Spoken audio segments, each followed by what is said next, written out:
జయశ్రీ తల్లి పాడిన పాటలు గూడా ఉంది. దుర్మార్గులందరూ ప్రాస్పర్ అయితా ఉంటారు గదా! ఆ టైంలో మనం దేవుని కృపను గుర్తు చేసుకుంటాము. దేవుడు ఎందుకు వాళ్ళని ప్రాస్పర్ చేస్తున్నాడు? మంచిగా ఉన్నోళ్ళకే కష్టాలు ఎందుకొస్తున్నాయని ఫిలాసఫీ ఉంది గదా!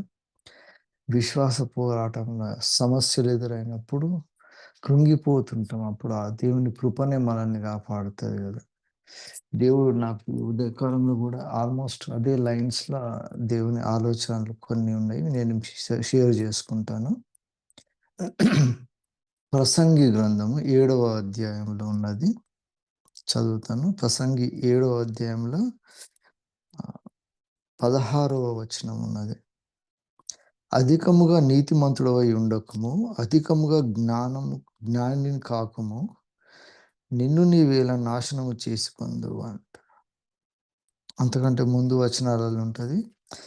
నా వ్యర్థ సంచార కాలములలో నేను వీటన్నిటిని చూచి తిని అంటుండు. సొలొమోన్ ఏం చూసిండంటే, నీతిని అనుసరించి నశించిన నీతిమంతులు గలరు, దుర్మార్గులై ఉండియు చిరాయువు గల దుష్టులు కలరు అని తర్వాత వచనంలో ఉంటదనమాట. అధికముగా నీతిమంతుడవై ఉండకము, అధికముగా జ్ఞానివి కాకుము, నిన్ను నీవేళ నాశనం చేసుకొందువు అంట. మళ్ళా 20వ వచనంలో వచ్చేవరకే, పాపము చేయక మేలు చేయుచు నీతిమంతుడు భూమి మీద ఒకడైనను లేడనన్నాడు. రోమాపత్రిక కూడా రాసినప్పుడు పౌలు రాస్తాడు, నీతిమంతుడు లేడు, ఒక్కడైనను లేడు, అందరూ పాపం చేసినని ఉంటది. ఇక్కడ మనం దేవుని నీతి ఉన్నది. దేవుని ఆహ్, నీతి న్యాయములను అనుసరించి దేవుడు కాపాడుతాడన్నది గదా! ఎక్కువ నీతిమంతుడవై ఉండకు, నిన్ను నాశనం ఎందుకు చేసుకుంటావు అని అంటాడు.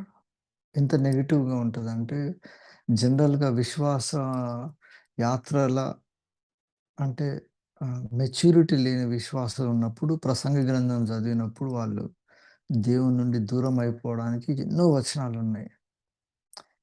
కానీ దేవుడు అయినా బైబిల్ గ్రంథంలో ప్రసంగి గ్రంథం పెట్టిండు. ఎంత ఎంత సెన్సిబుల్‌గా పెట్టిండంటే, ఈ నీతి అర్థం చేసుకోలేకపోతే మనం తప్పకుండా త్రోవ తప్పిపోతామన్నమాట. నీతిమంతుడు లేడు, ఒకడును లేడు అంటున్నాడు. మళ్ళా అదే ఆహ్, ఆహ్, యాక్ట్స్ ఆఫ్ ద అపోస్తలుల కార్యంలో ఉన్నప్పుడు కొర్నేలి అని ఒక నీతిమంతుడు ఉండాడు. ఇటలీకి సంబంధించినోడు ఉంటాడు. యూదుడు గాదు. కానీ ఆయన నీతిమంతుడు, భయభక్తులు కలిగిన వాడని ఉంటది సాక్ష్యము. నీతిమంతుడని మ మనకు నోవహుకు గూడా అదే ఉంటది టైటిల్. నీతిమంతుడు ఉంటాడు. అందట్లో చాలా నీతిమంతుడయ్యిండు. యోసేపు గూడా నీతిమంతుడు అయ్యుండి మరియను విడనాడక యేసయ్య పుట్టడానికి కారణమైతాడు. సో, వాళ్ళు నీతిమంతులే గదా! కానీ బైబిల్ మళ్ళీ అదే అంటుంది. అసలు ఒక్కడు గూడా లేదు. అందరూ భయంకరంగా పాపం జేసినోళ్ళే అంట. ఇక్కడ విశ్వాసానికి సంబంధించిన నీతి ఉన్నది. క్రియలకు సంబంధించిన నీతి ఉన్నదనమాట. అట్లనే విశ్వాస న్యాయం ఉన్నది. తర్వాత సువార్త న్యాయం ఉన్నది. ఈ డిస్టింక్షన్ తెలవనప్పుడు మనం దేవుని సన్నిధి నుంచి దూరమై మన విశ్వాస యాత్రల ఆహ్, డౌటొస్తది మనకు. అరే! నిజమేనా గాదా? అసలు లేకపోతే మనం ఎందుకు కష్టాలు పడుతున్నాము? లేకపోతే వాడే కరెక్ట్ గదా! అని ప్రసంగిలా మాట్లాడినట్టు మాట్లాడతాం. సో, విశ్వాస యాత్రలో ఖచ్చితంగా కంటిన్యూయస్‌గా కొట్లాడుతూనే ఉండాలన్నమాట. మన విశ్వాస యాత్ర ఎప్పుడు గూడా స్టాప్ జేసుకొని స్టేబుల్‌గా ఉండదనమాట. Every day, every moment, every situation మనం దేవుని మీద డిపెండ్ కావడమే విశ్వాసం అన్నమాట. ఇట్లా లేనప్పుడు దారి తప్పిపోతారనమాట. విశ్వాసం లేకుండా దారి తప్పిపోయినప్పుడు మనం దేవునికి దూరం అయిపోతామనమాట. అట్లా ఎంతోమంది విశ్వాస భ్రష్టులయిపోతారు.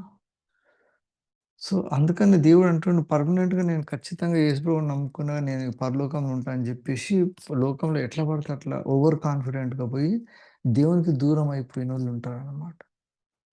అట్లా దేవుని సన్నిధిలోనే దేవుని సేవ చేసుకుంటే నిత్యత్వంలో ఉన్న ఒక ప్రధానమైన దూతనే వాడు తప్పు చేస్తాడు. అందుకే నీ లోపల పాపం కడబడినంత వరకు నువ్వు నీతిగా, న్యాయంగా ఉన్నావు గదా! అని సాక్ష్యం ఉంటది. లూసిఫర్. కానీ వాని లోపల కనబడతది. ఒకరోజు వచ్చేవరకే కనబడతది. సో, మనం గూడా విశ్వాసయాత్ర చేసేటప్పుడు ఒకవేళ మనం దేవునికి దూరం అయిపోతే మళ్ళా తప్పకుండా దేవుడు మనల్ని ఆయన నీతితోటి మనల్ని కాపాడాలనమాట. యెషయా గ్రంథం గూడా ఉంటది. మనమందరం నీతి లేనప్పుడు దేవుడు నీతి న్యాయాలు నెరవేర్చడానికి మనందరి దోషములు ఆయన మీద కప్పిండు అని ఉంటది. తప్పకుండా మనమందరం నీతిమంతులం కాదు గానీ, మనం నీతిమంతులు గావాలంటే ఇంకొక నీతిమంతుని మీద దేవుడు మన దోషాలు అర్పించిండనమాట. Fundamental doctrine of our Christian faith అదనమాట. అటోన్‌మెంట్ అని ఉంటది గదా! అటోన్‌మెంట్ అంటే మన కొరకు ఒక ప్రాయశ్చిత్తం చేసినోడు ఉండాలనమాట. మనల్ని మనం సరి జేసుకోవడానికి అవకాశమే లేదనమాట. అందుకని అక్కడ నీతిమంతుడు లేడు. ఒక్కడును లేడు. అందరూ పాపం జేసినారు. కానీ దాని నుంచి బయటికి తీసుకురావడానికి ఖచ్చితంగా యేసయ్య అవసరం ఉంటాడనమాట. యేసయ్య గూడా నీతిమంతుడా కాదా అనడానికి మళ్ళా బైబిల్‌లో అన్ని ఆధారాలతోటి రాసిండనమాట.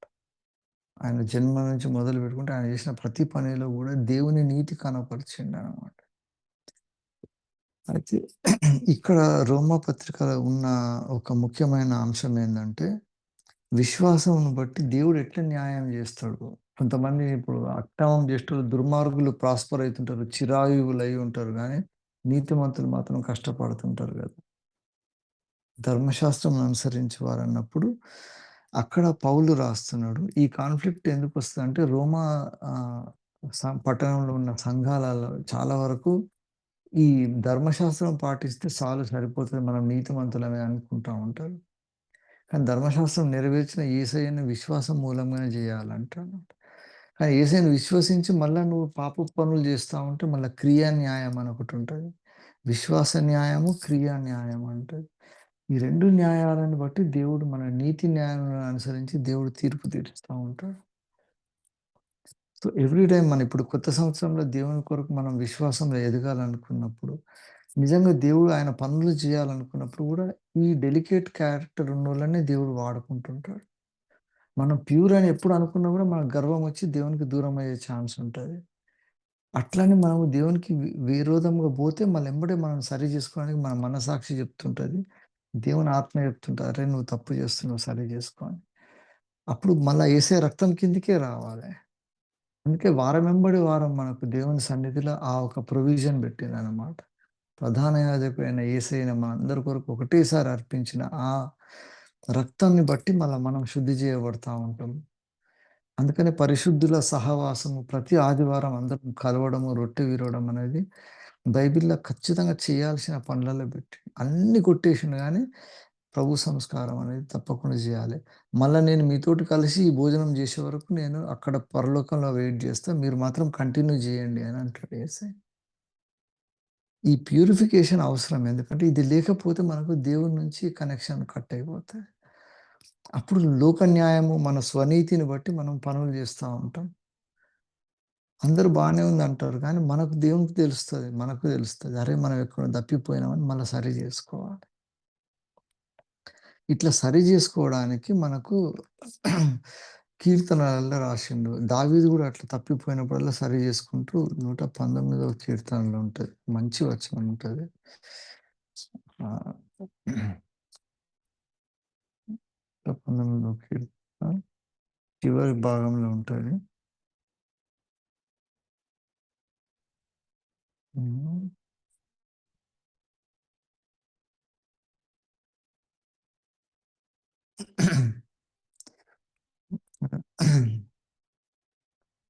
ఏముందంటే 119వ కీర్తన 176వ వచనం ఉంటది. తప్పిపోయిన గొర్రె వలె నేను త్రోవ విడిచి తిరిగి తిని, నీ సేవకుని వెదికి పట్టుకొనుము. ఎందుకనగా నేను నీ ఆజ్ఞలను మరుచువాడను కాను. అదనమాట. దేవుని ఆజ్ఞలు, కట్టడలు వాటిని దివారాత్రములు ధ్యానించువాడు ధన్యుడు. ఎందుకనంటే ఒకవేళ ఎప్పుడైనా త్రోవ తప్పిపోయినప్పుడు మనల్ని పట్టుకోవడానికి దేవునికి కారణం ఏముండాలంటే ఆయన వాక్యాన్ని, ఆయన ఆజ్ఞలను పాటిస్తూ, ఆయన ధ్యానిస్తూ ఉండాలి. ఇటువంటప్పుడు మనకు శోధనలొచ్చినా ఒకవేళ తప్పిపోయినట్టు అనిపించినా కూడా ఆయనొచ్చి మళ్ళీ ఆయన తీసుకుంటాడనమాట. అట్లా కాకుండా ఒక ఒక గ్రూప్ ఉంటారు. అది మనకు పౌలు రాస్తాడు. గ్రూప్ ఉంటదనమాట. వీళ్ళేం జేస్తారంటే తీతుకు రాసిన పత్రికలో ఉంటది మొదటి అధ్యాయంలో. దేవుని ఎరుగుదుమని వారు చెప్పుకొందురు గాని అసహ్యులను, అవిధేయులను ప్రతి సత్కార్యం విషయం భ్రష్టులయ్యుండి తమ క్రియల వలన ఆయనను ఎరుగమన్నట్టున్నారు అంట. తీతుకు రాసిన మొదటి పత్రికలో మొదటి అధ్యాయం 16వ వచనంలో ఉంటది. ఇక్కడ దేవుణ్ణి ఎరుగుదామని జెప్పుకుంటారు గానీ, వాళ్ళు వాళ్ళ ప్రవర్తన, వాళ్ళ క్రియలన్నీ గూడా దేవునికి తెలవదన్నట్టే జేస్తుంటారు. ఇక్కడ కొన్నిసార్లు మనం త్రోవ తప్పిపోతాం గానీ, దేవుని ఆజ్ఞలు దెలుసుకుంటాం గాబట్టి, ఎంబటే దేవుడంటాడు, "నువ్వు నా లైన్‌కొచ్చేసేయ్" అని దేవుడు కాపాడు. సో, దేవునికి పక్షపాతం ఉన్నదా అంటే, పక్షపాతం లేదు. దేవుడు క్లియర్‌గా ప్రతి ఒక్కరికి జెప్పిండు. అందుకని యేసయ్య రాకపూర్వము గూడా, ఈ క్రీస్తు పూర్వము గూడా ఉన్న ప్రజలందరికి గూడా దేవుడు న్యాయం జేయడానికి ఒక ఇదే కట్టడ పెట్టిండనమాట. వాళ్ళ హృదయంలో ధర్మశాస్త్రాన్ని పాటిస్తుంటారు వాళ్ళు. ధర్మశాస్త్రం వాళ్ళకి ఇవ్వలేదు గానీ, వాళ్ళ హృదయం, వాళ్ళ మనస్సాక్షి వాళ్ళకు ధర్మశాస్త్రంలాగా పనిజేస్తది గాబట్టి, వాళ్ళని నీతిమంతులుగా తీర్చడానికి యేసయ్య రాకడలా జరుగుతది ప్రక్రియ అని జెప్తున్నానన్నమాట. ఈ డిబేట్ జరిగినప్పుడు యేసుప్రభు 2000 సంవత్సరాల క్రితం వచ్చినప్పుడు, అసలు జరిగిన ముఖ్యమైన శిలువ మీద జరిగిన యజ్ఞానికి 2 other sides of the extraordinary event on the cross చెప్పడానికి 2 సరిపోతాయన్నమాట. క్రీస్తుకు పూర్వం ఉన్న ప్రతి జనములో నుండి గూడా యేసయ్యకు భయభక్తులు కలిగి నీతి న్యాయంను అనుసరించి బ్రతికేటోళ్ళందరిని గూడా దేవుడు అంటాడు, "నీ హృదయంలో నువ్వు ధర్మశాస్త్ర విధులను ఆచరిస్తున్నావు గాబట్టి, నిన్ను రక్షిస్తానంటాడు." ఎందుకంటే అప్పుడు ఇంకా యేసయ్య వచ్చిండడు అప్పటికి. యేసయ్య వచ్చిపోయినంక మనం 2000 సంవత్సరాలయినాయి. ఇప్పుడు గూడా మళ్ళా యేసు ప్రభువు గురించి మాట్లాడితే ఏమో ఎవరికి తెలుసు, సరే నువ్వు పోయి జూసినావా? యేసు ప్రభు ఉండేనా అక్కడ? సమాధి ఆయనదేనా? ఇవన్నీ అడుగుతా ఉంటారు. ఎన్ని రికార్డ్స్, ఎన్ని ఎవిడెన్స్‌లు చూపించినా గూడా మనం దేవుని నుండి దూరం కావడానికి రకరకాల ఆలోచన విధానాలున్నాయి. అందుకని ఇటువంటి డిస్ట్రాక్షన్స్ వచ్చినప్పుడు మన జీవితంలో గూడా వచ్చిన శ్రమలల్ల, కష్టాలల్ల, నిందలల్ల కొన్నిసార్లు దేవునికి దూరం కావడానికి ఇటువంటి పరిస్థితులొచ్చినప్పుడు ఇది అంటున్నాడు. ఆయన ధర్మశాస్త్ర విధులను ఆచరించి, ధర్మశాస్త్రాన్ని ఆయన కట్టడలను కంటిన్యూ చేస్తుంటే నువ్వు త్రోవ తప్పే ఛాన్స్ ఉండదు. ఇట్లా ఎంతోమంది భక్తులు మంచిగా తయారైనాక ఒక లెవెల్‌లో పాపులారిటీ వచ్చినంక, లేకపోతే కొంత డబ్బొచ్చినంక, వాళ్ళ ఉన్న పరిస్థితులు మారినంక వాళ్ళు దేవుడిని పక్కకు పెట్టేసి, వాళ్ళ సొంతగా తయారు చేసుకున్నారు. అట్లా తయారైన ఎన్నో సంఘాలను కలిసి మన కాన్ఫరెన్స్ ఈ పరిస్థితికొచ్చిందనమాట.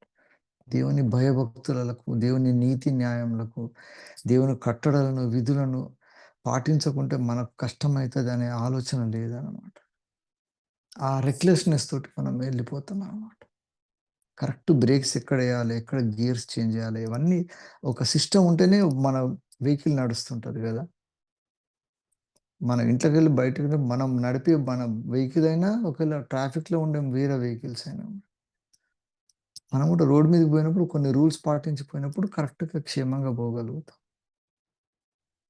మన వెహికల్ కూడా ఎట్లా నడపాలో అట్లా నడిపినప్పుడే అది ముందుకు వెనకకు పోతది. లేకపోతే ఇష్టం ఉన్నట్టు చేస్తే అది ప్రాబ్లమ్ అయ్యి ఖరాబ్ అయిపోతది. విశ్వాసంలో కూడా మనం చేసే ఎక్సర్‌సైజెస్ అన్నీ కూడా ఖచ్చితంగా దేవునితోటి చేసుకొని దేవుడు పెట్టిన విధులు కట్టడాన్ని పట్టుకొని పోతా ఉంటే మనం కరెక్ట్‌గా మూవ్ అయితాం యాత్రలో. అట్లా చేయనప్పుడు మనం తప్పైపోతామనమాట. అక్కడ సమ్‌వేర్ విల్ గో రాంగ్. ఇట్లా తప్పు జరిగినప్పుడు మనం దాని జస్టిఫికేషన్ ఎట్లా జేసుకోవాలి? దేవుడు అంటాడు, "ఇట్లా హౌ టు జస్టిఫై యూ." నువ్వు తప్పు చేసుకుంటూ కంటిన్యూయస్‌గా చేసుకుంటూ పోయినప్పుడు, నేనెట్లా నా నీతిని స్థాపించాలి అనే పాయింట్ వచ్చినప్పుడు, దేవుడు అంటాడన్నమాట. విశ్వాస నీతి, క్రియ నీతి ఉన్నది. విశ్వాస న్యాయము గురించి మాట్లాడతాడు. రోమా పత్రికలో ఉంటది. ఇది చెప్పినంక నేను క్లోజ్ జేస్తాను. ఏమంటుండంటే, క్రీస్తు యేసు రక్తమందలి విశ్వాసము ద్వారా ఆయనను కరుణాధారముగా బయలుపరచును. దేవుడిప్పటి కాలమందు తన నీతిని కనపరుచు నిమిత్తము తాను నీతిమంతుడను యేసునందు విశ్వాసముంచు గల వారిని నీతిమంతునిగా తీర్చుటకయుండుటకు తీర్చగలవాడై ఉండుటకు ఆయన అలాగు చేసెను అంట. ఏం జేసిండంటే, పూర్వము చేయబడిన పాపములను దేవుడు తన ఓర్మి వలన ఉపేక్షించినందున, ఆయన తన నీతిని కనపరచవలెనని క్రీస్తు యేసునందు రక్తమందలి విశ్వాసము ద్వారా ఆయనను కరుణాధారముగా బయలుపరచెనంట. అని దేవుడు ఇప్పటి కాలమందు తన నీతిని కనపరచు నిమిత్తము, ఇది చూడు, తాను నీతిమంతుడను యేసునందు విశ్వాసం గల వారిని నీతిమంతులుగా తీర్చువాడై ఉన్నాడు. మనం నీతిమంతులమయ్యి యేసయ్య విశ్వాసం మందు నీతిమంతులుగా ఉండడానికి వాళ్ళనే యేసయ్య నీతిమంతులను తీస్తుంటాడు. మనలో మనం గూడా నీతిమంతులమై ఉండాలంటున్నాడు. అందుకే తాను నీతిమంతుడును యేసు నందు విశ్వాసం గల వారిని నీతిమంతునిగా తీర్చువాడై ఉన్నాడు అంటున్నాడు. మనం నీతిమంతులమై ఉండాలి అంటున్నాడు. ఉండి యేసయ్య విశ్వాసం ద్వారా అప్పుడు నీతిమంతులుగా తీరుస్తాడు. ప్రతి ప్రతి ఒక్కరిని గూడా తీరవాల్సొస్తది దేవుడు. ప్రతి ఒక్కడు తప్పు జేస్తున్నాడు గాబట్టి ప్రతి ఒక్కరిని గూడా క్షమించాల్సొస్తది. అందుకనే మనం నీతిమంతులమై ఉండాలి అంటుండు. ఉండి ఆయన విశ్వాసం ద్వారా ఆయన మీద డిపెండ్ అయినప్పుడు ఆయన మనల్ని నీతిమంతులుగా జేస్తున్నాడు. అందుకనే మనం ఒక స్వనీతి అనేది ఒకటుంది. మన లోపల మన మనస్సాక్షి చెప్తుంటది. ఇది నీతి, న్యాయం కరెక్టా, రాంగా చెప్తుంటది. చెప్పినప్పుడు దాన్ని మనము డిఫీట్ చేసి మనం నీతిమంతుల యథార్థవంతులుగా ఉండాలి. అందుకే కొర్నేలి గూడా నీతిమంతుడు అని బైబిల్ ఎందుకు రాసిండ్రు? చాలామంది భక్తుల గురించి రాసినప్పుడు నీతిమంతుడు అని రాసిండ్రు. కానీ మళ్ళీ అదే బైబిల్‌లో నీతిమంతుడు లేడు, ఒక్కడును లేడని అంటున్నాడు. సో, మనము నీతిమంతుల్లాగా ఆ నీతిమత్వానికి మనకు ఆశ లేకపోతే, దేవుని విశ్వాసము మన మీద పనిచేయదనమాట. విశ్వాసము ద్వారా అదే అంటున్నాడు. దాన్నేమంటున్నాడంటే, విశ్వాస న్యాయము ప్రకారం అంటున్నాడనమాట. విశ్వాసానికి ఆ న్యాయం గూడా పెట్టిండు దేవుడు. సో, మన విశ్వాసము న్యాయపరమైన విశ్వాసం ఉన్నప్పుడు దేవుని నీతి, మన నీతిని కోఆర్డినేట్ జేసినప్పుడు మనకు రక్షణ కలుగుతది. ఇంత క్రిటికల్ ఇంత ఇంత కాంప్లెక్స్ క్యారెక్టర్స్ ఉంటాయన్నమాట. అందుకే మన రక్షణను కొనసాగించాలని ఎందుకంటుండంటే, మన స్వనీతి కొన్నిసార్లు దేవుని నీతిని మించిపోయి మనం మన స్వనీతి ప్రకారం వెళ్ళిపోతా ఉంటాం. అప్పుడే అన్నమాట దారి తప్పిపోతా ఉంటామన్నమాట. దారి తప్పిపోయినప్పుడు దారి తప్పిన బిలాములాగా పోవద్దని బైబిల్‌లో ఉంటది. కోరహు వాళ్ళు గూడా దారి తప్పిపోతారు. సో, బైబిల్‌లో ఎంతో మనకు దారి తప్పినోళ్ళలో మనకు యేసయ్యని అప్పగించిన యూదా ఉన్నాడు. ఎంతోమంది దారి తప్పిపోయారు. కానీ మళ్ళా దారిలోకి రావాలంటే మన నీతి ఎట్లుండాలంటే, దేవుని విశ్వాసానికి యాక్సెప్టబుల్‌గానే ఉండాలి. అందుకని అంటున్నాననమాట. తప్పకుండా వాళ్ళ హృదయమందు రాయబడి ఉంటది. ఆయన నీతి న్యాయములు కాబట్టి వాళ్ళు సరిగ్గా ప్రవర్తిస్తా ఉంటారు. అరే! తప్పన్నప్పుడు తప్పియదు. కొంతమంది బై నేచర్ ఎంత చెడిపోయి ఉంటారంటే, అసలు యేసయ్యని నమ్మినంక వీళ్ళు ఇట్లెట్లా బిహేవ్ చేస్తుండ్రా అని మన సంఘాలల్లో గాని, కుటుంబాలలో కనిపిస్తది. కొంతమంది ఎంత దుర్మార్గం చేస్తారు. ఎంత కీడు జేస్తుంటారు. ఎంత భయంకరమైన వాళ్ళు ఎంత కష్టపెడుతుంటారు ఇతరులని.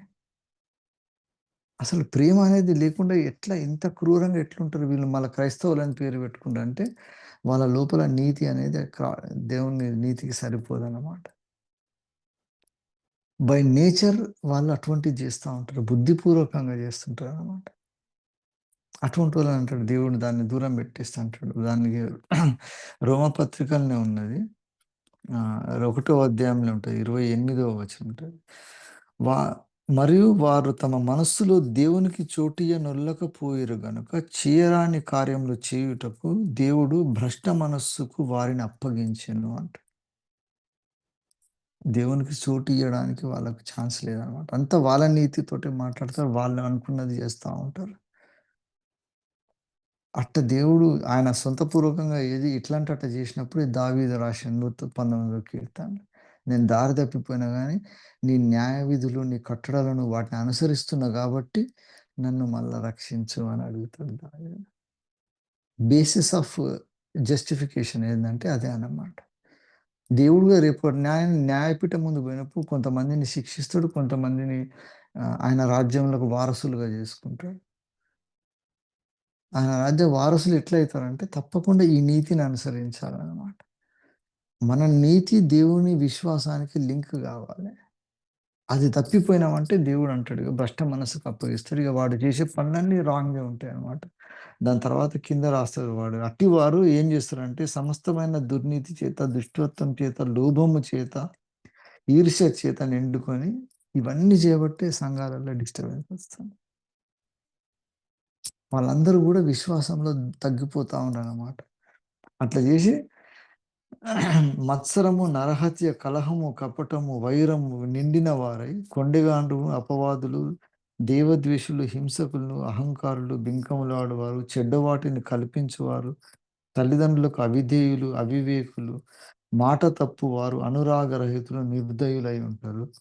ఇట్టి కార్యములను అభ్యసించువారు మరణమునకు తగినవారు అని దేవుని న్యాయ విధికి వారు బాగుగా ఎరిగియుండియు వాటిని చేయుచున్నారు. ఇది మాత్రమే గాక వాటిని అభ్యసించు వారితో సంతోషముగా సమ్మతిస్తున్నారు.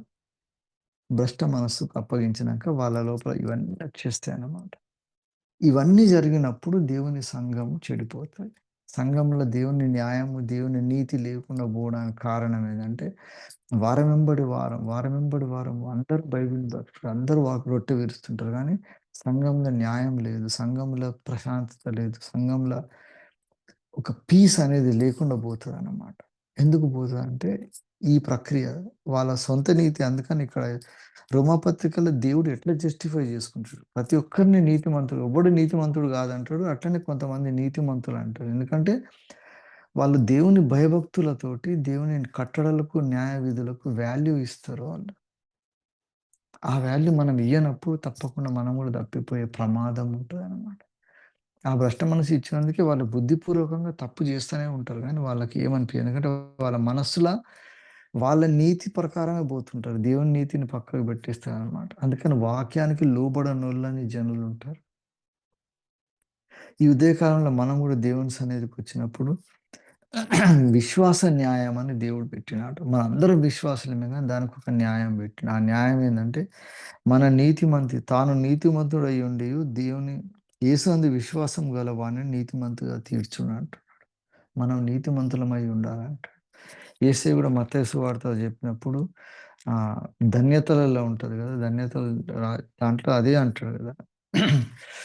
నీతి గురించి రాసినప్పుడు 5వ అధ్యాయంలో ఉంటది. తప్పకుండా ఆహ్, నీతి కొరకు ఆకలి దప్పులు గలవారు ధన్యులు అంటాడు. ఎంత మంచి వాక్యం. ఆ నీతి కొరకే ఆకలి దప్పులు ఉండాలన్నమాట. ఏ నీతి అంటుండంటే, నీతి కొరకు ఆకలి దప్పులు గలవారు ధన్యులు, వారు తృప్తిపరచబడుదురు అంటాడు. ఆ నీతి గల వాళ్ళు ఏం చేస్తారంటే, నీతి నిమిత్తం హింసింపబడువారు ధన్యులు, పరలోక రాజ్యము వారిది అంటాడు. ఆ నీతి కొరకు ఆకలి దప్పులుండాలి. ఆ నీతి కొరకు హింసింపబడే వాళ్ళు ఇంకా ధన్యులు అంటున్నాడు. సో, ఆ నీతి లేనప్పుడు మనం తప్పకుండా దేవునికి దూరం అయితాము. ఈ శరీరం ఎట్లా ఉన్నదో, ఆత్మ సంబంధమైన మనిషి కూడా మన లోపల ఉండాలని అందుకే పౌలు రాస్తాడు. కొరింథీ పత్రికలో జరుగుతున్న శరీర సంబంధమైన అక్రమాలన్నిటిని బట్టి రాస్తాడనమాట. మనం పునరుత్థానం చెందినప్పుడు మహిమ దేహంలోకి ఎట్లా పోతాము? పునరుత్థానం జరిగినప్పుడు మన ఈ పాపపు శరీరం, పాపపు నియమాలన్నీ పోయి పవిత్రమై దేవుని పోలికగా ఎట్లా మారుతామంటే, ఈ నీతిని అనుసరించి నడిచేటోళ్ళే తప్పకుండా రూపాంతరం చెందుతారు. అది కొరింథీ పత్రికలో రాస్తారు. 15వ అధ్యాయంలో చాలా విషయాలున్నాయి. తర్వాత టైం లేదు కాబట్టి చదవండి. ఒకటి మాత్రం జెప్తాను. హ్మ్. ఏమన్నాడంటే, ప్రకృతి సంబంధి అయిన శరీరము విత్తబడి ఆత్మ సంబంధమైన శరీరముగా లేచును. ప్రకృతి సంబంధమైన శరీరం ఉన్నది గనుక, ఆత్మ సంబంధమైన శరీరము కూడా ఉన్నది అంటున్నాడు. అందుకే అంటుండు మళ్ళా ఇక్కడ 49వ వచనం ఉంటది. మరియు మనము మంటి నుండి పుట్టిన వాని పోలికను ధరించిన ప్రకారము పరలోక సంబంధి పోలికను కూడా ధరిస్తాము అంట. అప్పుడు మనం పర్ఫెక్షన్ అయితామన్నమాట. అంతవరకు నీతి న్యాయాలను అనుసరించుచు దేవుని కట్టడలను పాటించకుండా ఉంటే తప్పకుండా త్రోవ తప్పిపోయే ప్రమాదం ఉంటది.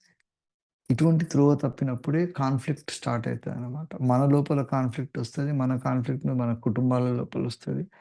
సమాజంలో, దేవుని సంఘంలో ఒస్తదనమాట.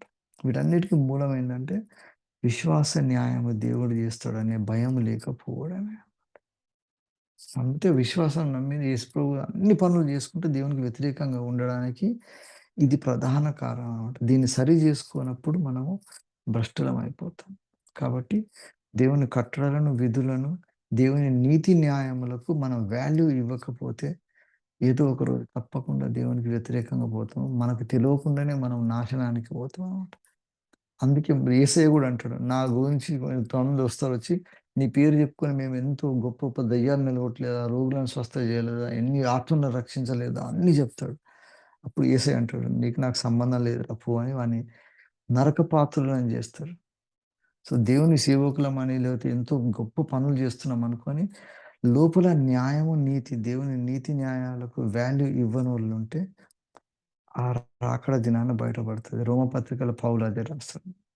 ఇప్పుడు ఎంతోమంది వీడు యేసుని నమ్మలేదనుకుంటాం గానీ, వాళ్ళ లోపల ధర్మశాస్త్ర విధులను పాటిస్తూ వాడు నీతిమంతుడుగా తీర్చబడతాడు. దేవుని కొరకు ఎంతో పని జేసినా గదా! నేనని మనం అనుకోని విర్రవీగేటోళ్ళు, ఇక్కడ పాపులర్ అయిపోయినోళ్ళందరూ గూడా రేపు చూస్తే అక్కడ అంటాడు దేవుడు, నీతోటి నాకు సంబంధం లేదు. మరి ఇన్ని పనులు జేసినావు గదంటే, ఆ పనులు వాళ్ళ రక్షణ ప్రణాళికలో ఉన్నారు గాబట్టి వాళ్ళొచ్చిండ్రు. నువ్వేం జేసినావు? నా రక్తంతోటి వాళ్ళని రక్షించుకున్నా అంటాడు దేవుడు. దయ్యాలు ఎలగొట్టేదని నీ పేరు మీద ఏవేమో ఉన్నాయి. చాలా ఉన్నాయి బోస్ట్ చేసుకోవడానికి. అందుకని ఇండివిడ్యువల్ లెవెల్ వచ్చేవరకే we have to strictly follow the scriptures. దేవునికి భయం అనేది లేకపోతే మనం భ్రష్టులం అయిపోతాం. ఒకటే పాయింట్. అది డెవలప్ జేసుకోవాలి. ప్రతిదినము ఆయన వాక్యం ధ్యానిస్తూ దేవుని భయభక్తులు గలవారై ఉన్నప్పుడు, దేవుని రక్షణ సంపూర్ణమైతది. మనం దేవుని కార్యాలు చేయడానికి గూడా దేవుడు మనల్ని సాధనాలుగా వాడుకోవడానికి అదే మూలమైన కారణం. దేవుడిచ్చిన కొద్ది ఆలోచనను బట్టి దేవునికి మహిమ కలుగును గాక.